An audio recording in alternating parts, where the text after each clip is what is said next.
How's it going, Laser Bruce? I'm Bobby Sixkilla. Welcome back to Root Double. We have many survivors in our team now. We have 3 survivors. We have 3 of us, and well, 3 rescue squad members. Although I hardly count our own guy, seeing he doesn't know what the fuck's going on anyway. But apparently they've just discovered that the kids are down here in Area 5, and we don't have a way to get into Area 5, I don't believe. But we'll see what happens next. Oh, and they can't break the blast doors to get us out of here, so we're stuck. Kasami grimly put her PDA away. The rest of the group, full of panic, all began speaking at the same time. Did you just say 9 hours? That's way too long. Why would it take that much time? And the reactor causing all of this is only a hand's reach away. Staying in an environment like that for 9 hours, it was an insane idea to all of them. It didn't look like they could expect the reinforcements that Kasami had been counting on. Not anytime soon, that is. Watase then spoke with a cracked voice. Mr. Ikita. Yes? What the hell is this radiation leakage prevention system? It's because of that thing we're stuck here. Why did something like that activate where there's still people down here? And what the hell's a meltdown anyway? Tell me, I'm the only one here who doesn't know just how bad it is. Ikita hesitantly looked around at everyone else inside. There are probably several of you who don't know that, so it's perhaps best to explain it. I'll warn you that this will be quite a simplified explanation though. Is that alright? Yeah, please tell us. With those words, as a signal, Yukita began to quietly explain. In short, a meltdown is a phenomenon where a nuclear reactor's core rises to an exceptionally high temperature, then proceeds to melt. Normally the nuclear fuel burning in the reactor is constantly cooled to prevent something like that from happening. But when it's not cooled adequately, the heat becomes too much for the reactor's heat-resistant properties to handle, and thus damages the reactor itself. And then the scorching hot fuel is released into the outside. Is that what's causing that large fire in Area N right now? Yes, it's most likely that the immensely hot fuel set fire to nearby flammable objects. The melted fuel is around 3000 degrees Celsius, so it'll burn anything it touches. And the fact that it's still burning means that it'll cause catastrophic damage, won't it? I believe that your assumption is correct. And with the automatic sprinkler system destroyed, it's possible that it's also causing explosions. What's more, it'll also cause a steam explosion if it comes into contact with any water. Area N is now turning into literal hell on Earth. A stiff smile rose to Ikita's face as he said all this. And though it goes without saying, nuclear fuel is radioactive, which means that it scatters radiation all around it after escaping from the reactor. To give an example, I know. Are you familiar with the Chernobyl nuclear disaster? No? The name didn't ring any bells to him. Nikita sighed and continued. It was one of the greatest nuclear crises in human history. It happened about half a century ago in the Ukraine. A nuclear power plant's reactor melted down, causing a steam explosion. Up to 10 tons of radioactive material leaked out of the reaction chamber. It was the equivalent of 500 of the atomic bombs dropped on Hiroshima, causing enormous casualties. 3,000 power plant workers and firefighters who tried to contain the accident died, and the casualties kept on piling up afterwards. Even to this day we don't know exactly how many died, but the number is estimated to be in the hundreds of thousands. Hundreds of thousands? How did so many people die? Because of radioactive material. From the explosions and the fires came what we call atomic dust, which proceeded to float up into the sky and then fall back down to Earth with rain. Do you understand where I'm going with this? Because this is the truly terrifying part. Think of what will happen when the radiation bottled up in this place spreads to the surrounding regions. So what you're saying is that the atomic dust stuff will leak out of here and contaminate the area outside the facility. Precisely. The area around the Chernobyl nuclear power plant has become uninhabitable to humans and will remain that way for the next 900 years. Therefore, modern emergency procedures for dealing with a meltdown are the result of people applying the lessons they learned from past nuclear disasters all around the world, thus strengthening the trend to make preventing the spread of radioactive material their first priority. That's why all the bulkheads automatically lock down when a meltdown happened in this facility. In other words, Case N is a code to notify people that they're performing a forced lockdown with the bulkheads. So that's it. It was true that if the nuclear reactor was shielded by the unparalleled strength of composite steel plates, then it'd easily be able to handle a meltdown in the rare case of one. If the facility had been made of, say, normally reinforced concrete instead, then it would have most likely collapsed completely in the event of a steam explosion. So perhaps they made the facility into what was essentially one giant heavy metal box, so that all they'd have to do in times of emergency was simply close the lid, sealing everything inside in an airtight container. then why send rescue workers into it in the first place? Though we can understand the logic behind that. But what are the people trapped inside supposed to do? He's right, is there no way out? Like through the air ducts? The fact that we can still breathe means that there's air passing through them somewhere, doesn't it? No, the air ducts have radioactive material filters set up all over them. They block all potential routes to the surface and other areas. So naturally, people can't get past them. Therefore, it's impossible to escape through the air ducts. They were that thorough? Indeed, all nuclear-related facilities are extremely careful when it comes to safety. Right now, Labo's basement floors have been completely cut off from the outside world, all to ensure not a single speck of ash sneaks out. So just like your boss said earlier, our only option is to keep administering AD as we wait for the lockdown to lift.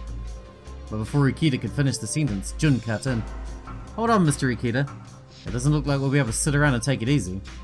Why's that? Jun responded by taking her Procyon out of her breast pocket. Let's look at the reading on this Procyon. It's now up to 1,605 microsieverts. That was only around 100 microsieverts right after the lockdown started. And though the reading's been varying from place to place, it's still slowly but surely increasing.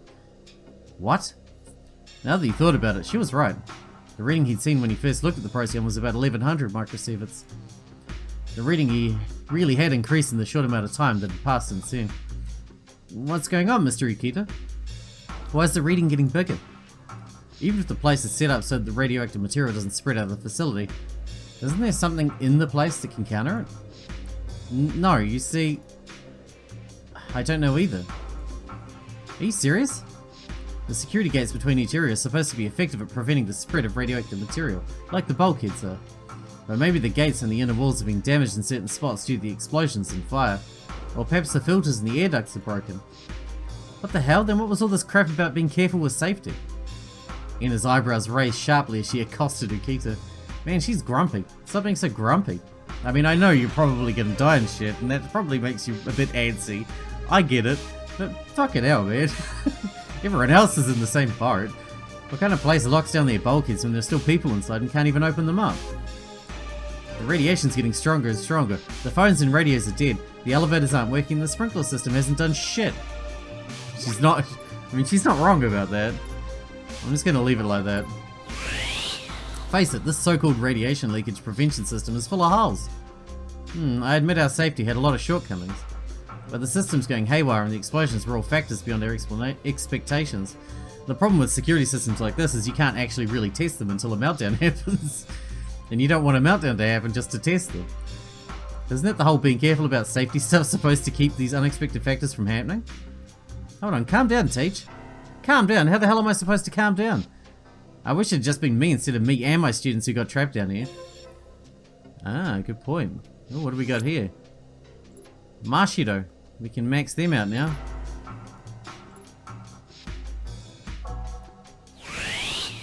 Taken aback, Watase glanced at the monitors again. Those two are also stuck in this unforgiving, harsh environment. With no one having come to their aid and pursued by the fires and fear of radiation around them, they were no doubt still running around trying to find a way out. At the very least, we need to give them some AD as soon as possible. Ina sounded on the verge of tears. She may have looked harsh on the surface, but when it came down to it, she was really a teacher. She couldn't help but be worried about her students. Teach, let's go look for them right away. Of course. Watase and Ina tried to run out of the room, but they were stopped by a sharp voice. Captain, Miss Tsubakiyama, please wait. Miss Tachibana, why are you stopping us? Because there's still one problem we have to touch upon before we can go look for them. Huh? Even if we find them and take them with us, we'll need 9 AD per hour to keep us all alive. But right now we only have 5 left. Forget just getting to them. Not even all 6 of us will be able to survive the next hour if the situation doesn't improve. Everyone gasped. 5? That's all you have?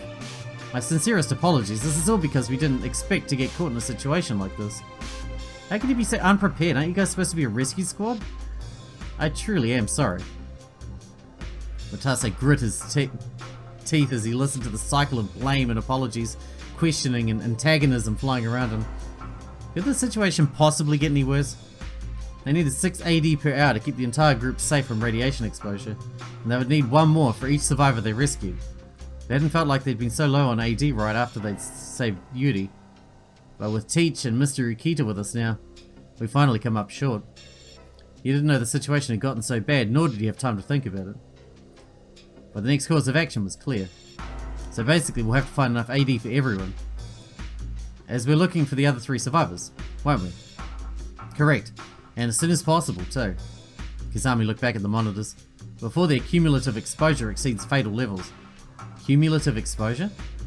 Kazami quickly answered Watase's question. The radiation you're exposed to builds up in your body. The total amount is known as the cumulative exposure. What the Procyon actually shows is how much radiation you'll be exposed to per hour in your current location. In other words, that means you'll be exposed to 1,605 microsieverts per hour in our present environment. The fatality rate for having a cumulative exposure of 2,000 microsieverts is approximately 5%. At 4,000 microsieverts, it's approximately 50%. And if it goes up to 8,000 microsieverts, it's a 99% chance of death right there. In other words, the more your cumulative exposure increases, the higher and quicker your risk of dying gets. And it takes a long time for any radiation you've accumulated to go away. Which meant that if they didn't give themselves any AD in this environment, their cumulative exposure would reach 4,000 microsieverts in 2.5 hours, and 8,000 microsieverts in 5 hours. If we don't find more AD, we'll all be dead before the lockdown can be lifted. Yukita then spoke up as this thought crossed Watase's mind. But AD can almost completely detoxify radiation doses up to 4,000 microsieverts. And it's still very useful in keeping you alive longer than you normally would, even in environments of up to 8,000 microsieverts. Our cumulative exposure won't rise so long as we keep administering AD. Are you positive about that? I'd really appreciate it if you could back that up with proof. It may be hard to believe, but please trust me completely on this matter. AD is our lab's greatest masterpiece. It protects the entire body from radiation exposure through stable iodine agents, chelating agents, 9 types of Prussian blue anti-radiation medicine, and medical nanomachines. All of these circulate through the body through veins, the vein that's injected to, protecting your cells, blood, nerves, and genes. It spreads through your gastric and respiratory mucosa in just 3 minutes, completely cutting off all intake of radioactive material. Furthermore, it detoxifies all radioactive materials and chemical compounds which are excreted from the body through sweat and urine. The reason I'm so calm is because I'm aware of just how incredibly effective AD is. Trust me, I'd be panicking if it wasn't. I see. Yukita's voice and expression both seem totally honest. Why would he lie? So basically, they could survive as long as they kept administering AD. But their bodies would get closer and closer to death with each passing moments, once its effects wore off. Then we can't just keep standing around here and complain all day, right? We have to get all the AD we can find lying around this place and get them to Natsuhiko and the others. Hey Mr. Yukita, can we use the surveillance cameras to look for survivors? He's right. Or even use the PDA to call for them. Unfortunately, the PA's not working anymore, and almost all the cameras are broken. How'd that happen? Probably due to the effects of the fire and explosions. Even most of the surveillance footage is vanishing. Though from what I can surmise from the minuscule amounts of footage I could recover, they're apparently heading towards Area 6. Area 6? I mean, they've been heading to an area much further ahead than this one. But just knowing that was enough. Actually, that's perfect. I mean, it's possible there's more survivors than just those 3. So we'll need to comb through the areas from top to bottom anyway in order to rescue them all. Yes, and we've already finished searching areas 1 and 2. Which means we'll have searched the areas if we press on, searching everywhere from areas 3 to 6. Dojima and Hayama should also be there. Not only do they both have their own AD too, but they're the best in the squad next to the captain, meaning we'll have nothing to fear if we regroup with them. Alright, Tachibana, Moribei, let's get a move on right away. Ina then turned to them with a firm voice. I'm coming too. Me too. It'd be more effective if we kept progressing onwards while we're all searching. But we can't allow civilians to assist with our... Yeah, whatever. Is this really the time to be saying that? Indeed, and besides, I'm very familiar with Labo and its structures. I can probably be of at least a little use. I'll go too. I might not be able to do anything, but I'll try my best. Even Ukita and Yuri were siding with Ina. Tachibana, what should we do? Watase sent a glance over to Kazami. It was at that moment that Jun spoke with a voice bursting with energy. Let's put reality before rules, Lieutenant.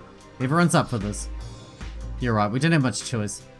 Kazami nodded after a moment's hesitation, and thus 6 wills became one to accomplish the same goal. To survive. And also to rescue the survivors. They had to act as soon as possible in order to fulfill these tasks. Then let's hurry. How exactly do we plan on searching? We only have 2 Procyons and security cards, So let's split into 2 groups and search. Who will be on what team? After taking balance into consideration, I believe that the captain, Yuri, and I should be on the same team. Roger. Okay. Then I guess that means Mr. Tsubakiyami, Mr. Ikeda will be with me. Alright. I have no objections myself. Then our team will sweep the inner ring. So I'd like for Mortabe's team to handle the outer ring. There are 4 things we need to look for. The survivors and AD. And if possible, see if you can locate an escape route or a level 5 security card so we can get into Area 5. The AD are being stored in iron medical boxes. Some might be lying around in a passageway or somewhere like that, so check them carefully. We're pressed for time, so hurry, but do not rush this. And please put your own safety above all else. Alright then, let's get started. Yeah! And so with Kazami's words having sparked a fire in them all, the group ran out of the surveillance room. Watase, Kazami, and Yuri immediately began searching Area 3's inner ring. They first ran into the nearest room. It was a somewhat large laboratory. Deeper inside was a space that seemed to be for a rest area, a guard's room, or possibly a conference room. Alright, commence the search. We have 1 minute. Yeah. Yes. The group split up and searched the room. Though they didn't find any survivors, or a medical box there, something still caught their eyes. A notepad was lying on the floor. Something's been hastily scribbled on it. 918, Sprinkler System Inspection. The inspectors, Takashita, Urabe, Misono, will gather at the engine room at 1 PM. Make sure the system's been manually shut off before the inspection. Oh no.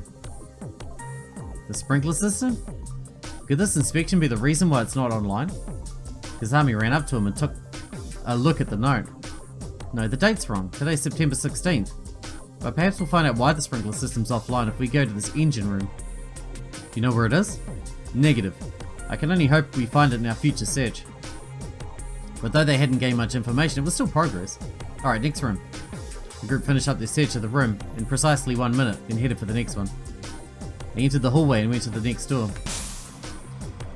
But what they found was no ordinary room, but rather an elevator hall. The survivors were nowhere to be found, and the elevator's lights were all off.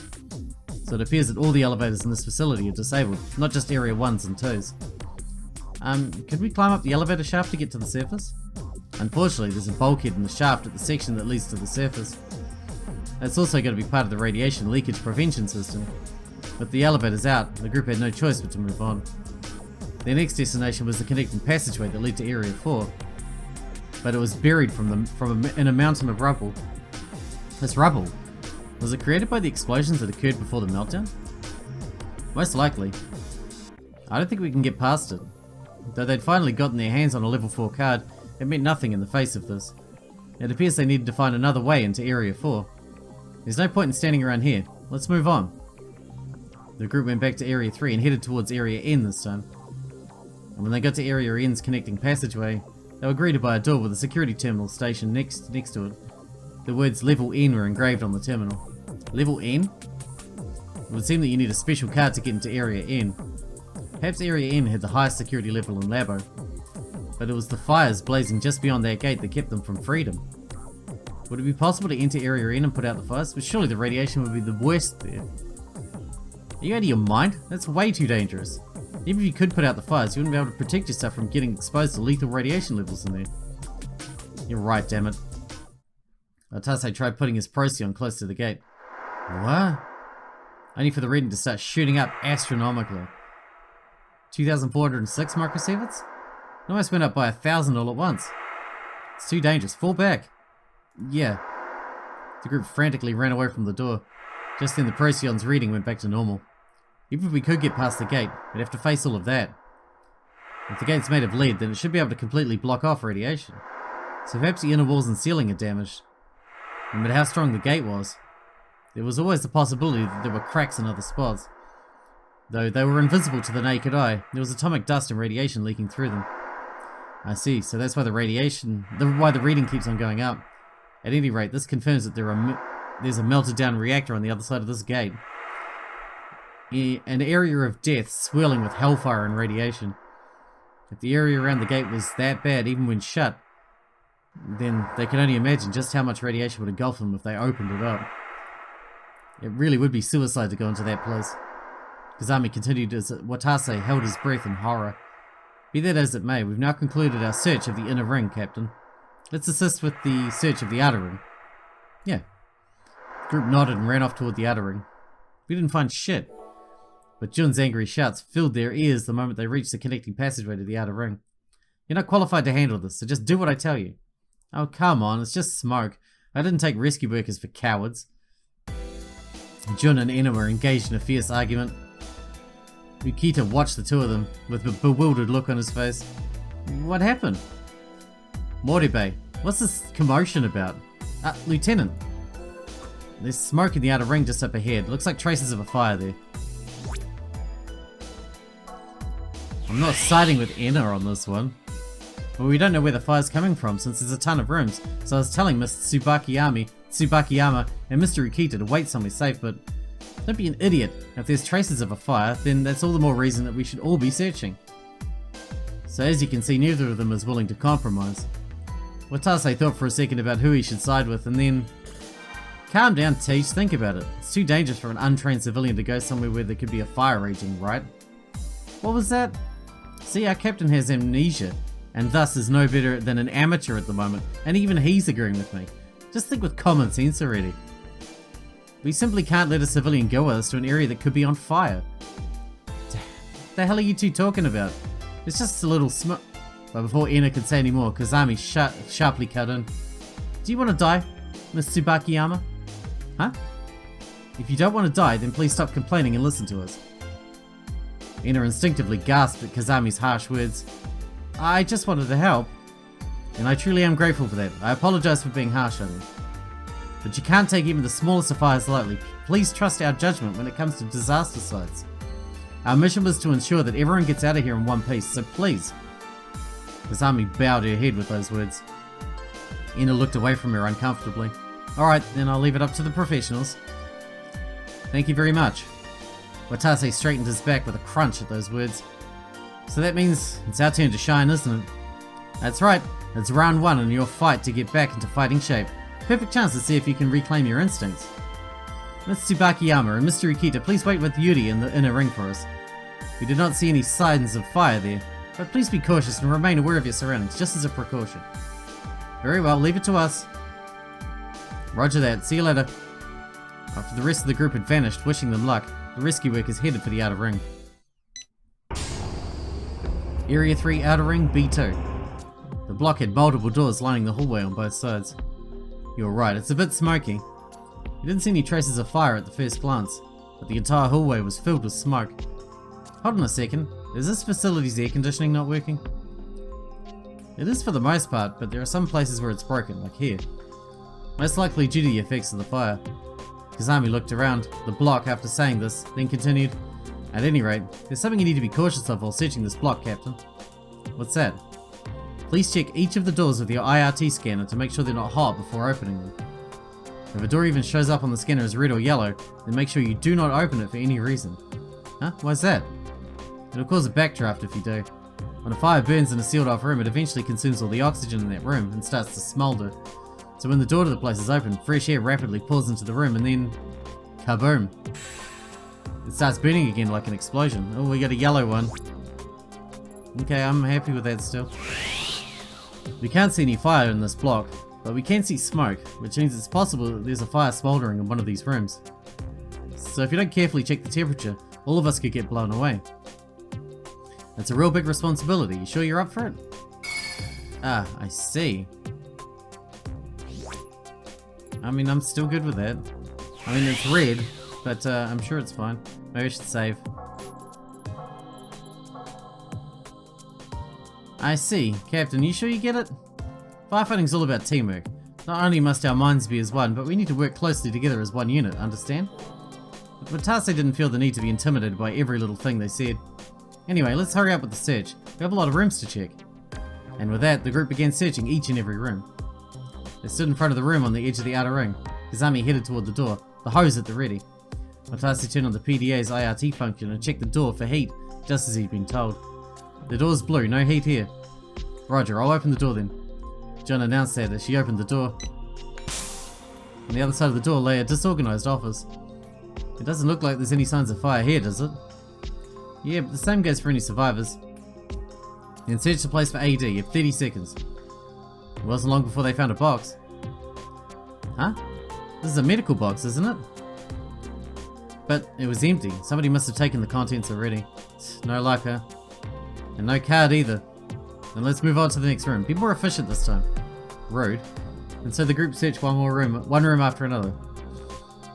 But as the search went on without them finding any AD or survivors, to say nothing of the origin of the smoke, Watase forgot about the threat of fire without even noticing it. Okay, this is the last room. I'm opening it. No, Captain, stop. You have to check for the heat fit. Watase heard Kazami's warning. But by then, he'd already pressed the open button. And then the door opened with a faint sound of the opening mechanism. A second later, Watase's ears were filled with a very peculiar sound. He also felt something like air getting sucked up at the same time. What's that? Watase's gaze turned to what lay in the room, and what he saw was a fiery maelstrom shooting out at him. At that moment, a memory flashed back in his mind. If a door ever shows up on the scanner as red or yellow, make sure you do not open it for any reason. So when the door to the place is open, fresh air rapidly pulls into the room and then, kaboom! It starts burning again like an explosion. Oh crap! By the time he completed that thought, Watase had been engulfed by red hot flames. Dead. Wow, I guess I'll have to pick a different thing then. Bad ending 2, the careless. The result of Watase not taking Kazami and Jun's explanations seriously. Maybe we'll avert this fate by setting Kazami, Jun, and Watase's senses to very high levels. I didn't set my own sense high enough then. I'll bring you back. Alright, we'll set ourselves to the max as well then. Because apparently we love ourselves. I see. You sure you get it? Blah blah blah. Sorry about that. Leave it to me. Determined not to let them down, Watase re-geared his mind back to the task at hand. Well, there you go, that seemed to fix it. He checked his surroundings to find 10 doors lining the hall. They all felt like traps to him, explosive booby traps just waiting to be tripped.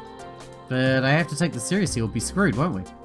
Every single one of these doors has a potential risk of shooting flames out if I open it, right? Naturally.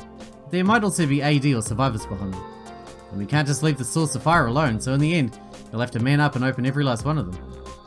Don't rush things, but keep in mind we have a limited time to search. Yeah, got it. And with that, the group began searching each and every room. They stood in front of a door at the end of the outer ring, with Kazami pointing a fire hose right at it. Watase turned on the PDA's IRT function and checked the door for heat, just as he's been told. The door's blue, no heat here. Roger, opening the door. Jun announced that as she opened the door. Watase braced himself the moment the door opened. But all that waited for him was a trim and tidy office. No signs of fire here, huh? Yeah, but the same goes for any survivors. Then search the place for AD, you have 30 seconds. The group quickly searched the room in accordance with those orders. It wasn't long before they found a box. Huh? This is a medical box, isn't it? Watase ran up to it and looked inside. But it was empty. It appeared that someone had already taken out its contents. No luck, huh? And no card either. Let's move on to the next room. Be more efficient this time. The room opposite that one was a stairwell. Unlike the automatic sliding doors that the other room used, this one had a fire door with heavy hinges. But when they opened it, all they saw was a collapsed staircase. Hold on, why did this staircase collapse? I don't see any traces of fire in here. Indeed, it doesn't look like it was caused by a fire. I believe it was one of those explosions of unknown origins that did this. Come on, let's just forget it and move on to the next room already. Chop chop. The group continued to search at Jun's urging. However, no matter how many rooms they checked after that, the only things they found were empty medical boxes. To make matters worse, there was no sign of any survivors, to say the least of the source of the fire. They even checked the bathrooms, but turned out to be a fruitless endeavour. Goddamn, we need to find some AD. Watase was starting to get more and more impatient. The last time the group had taken any AD was around 9:20 AM, but his watch showed it was almost 10 AM now. We don't even have half an hour. The survivors and security cards were important too, of course, but they wouldn't be able to live past the next hour without some AD. Shit, this is all me and my amnesia's fault. I kept wasting everyone's time by demanding all these explanations from them. They need to get their hands on some AD quickly in order to make up for that mistake. The group approached the final door, in the outer ring, as Watase thought this. And like usual, the IRT scanner used the IRT scanner to check the door. There's no heat. That's strange, perhaps the smoke came here from another area then. Anyway, roger that, I'm opening the door now. Jun then moved to press the button for the door. They've been through this routine 10 times already, and as a result, Watase was probably nowhere near as focused as he had been at first because he'd gotten used to it. That's why he didn't notice it sooner. That unlike all the other doors, the RT scanner was showing that this door was, this otherwise blue one had a slight yellow tinge to it. Oh crap, Mortabe, don't open it! But it was too late. Jun had already hit the button, causing the door to slide open. At that moment, the group all felt something like air being sucked inward. Jun immediately jumped away from the door. Fire spewed forth from the room only a mere second later.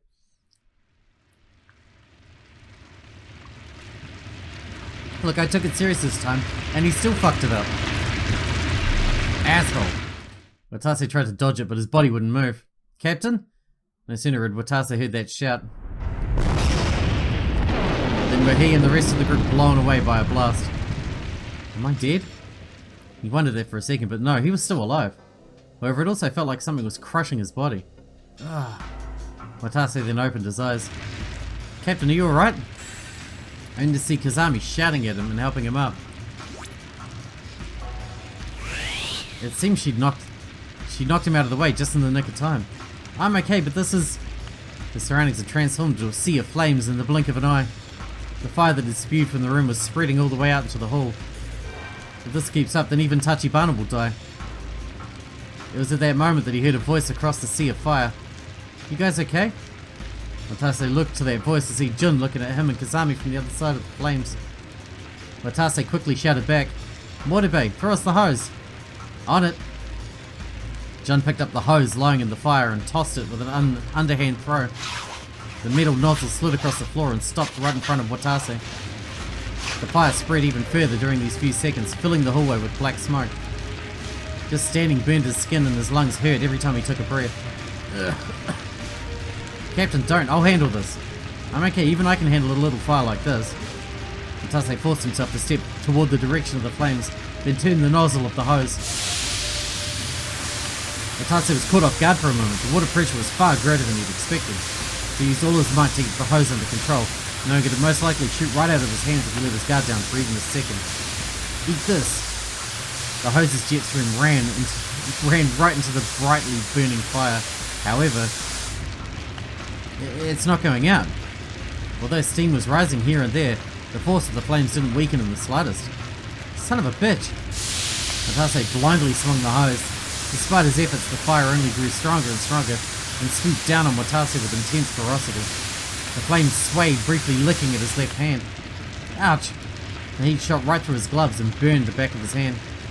He then dropped his hose on instinct. Oh shit! He frantically tried to pick up the hose.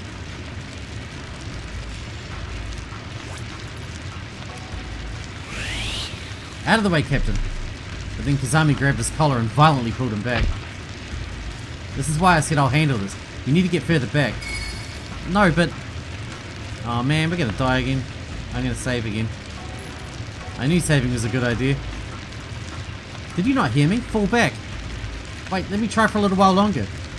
Watase shouted this and picked up the hose. Are you out of your mind? But Watase brushed aside Kazami's warnings. It's okay, when it comes down to it, I'm still a rescue worker. I can't mature if I keep relying on Tachibana's help every time. Watase managed to convince himself of this. Oh man, I'm gonna die. And went charging up into the room that was still spewing flames. His hair and face was scorched by atrocious flames. Ignore it, all of this will be out soon. Watase's plan was simple, get rid of the flames from their source. However, they're not going out. The flames just kept surging forward one after another, regardless of how much water he doused them with. Watase trembled in fear in the face of this endless calamity. Captain, please get back here right away. Captain? Captain? He heard Kazami's screams outside of the room, now sealed off by fire. Shit! The flames ran up his body. Everything in front of him was engulfed in orange. His hair suddenly burst into flames, and with that, his skin and flesh were hideously scorched. Yeah, an inhuman scream escaped from Watase's mouth. He dropped the hose without even thinking about it. Now assaulted by heat, agony, and fear, Watase writhed grotesquely where he stood. Even his vocal cords were soon burned to a crisp, leaving him unable to even scream. Kazami screamed something, but the only thing Watase heard was the fire blazing around him. And in the blink of an eye, even his consciousness was incinerated by the hellfire. And we're dead again. This is going to happen a lot, isn't it? Ban ending 13. The conceited. The result of Watase overestimating his skills. You told me to crank up his skills before, and then I have to crank them down again? You son of a bitch. Setting Kazami's senses higher than Watase's. Yeah, okay, fine. Well, I think we should wrap this one up here. We died again. We'll wrap it up here. We know how to fix it. In the next one, we'll come back and we'll let her do it because she's the professional and I'm an idiot. Hope you guys enjoyed it. Thanks for watching. Thanks for hanging out with me, and I'll see you in the next one.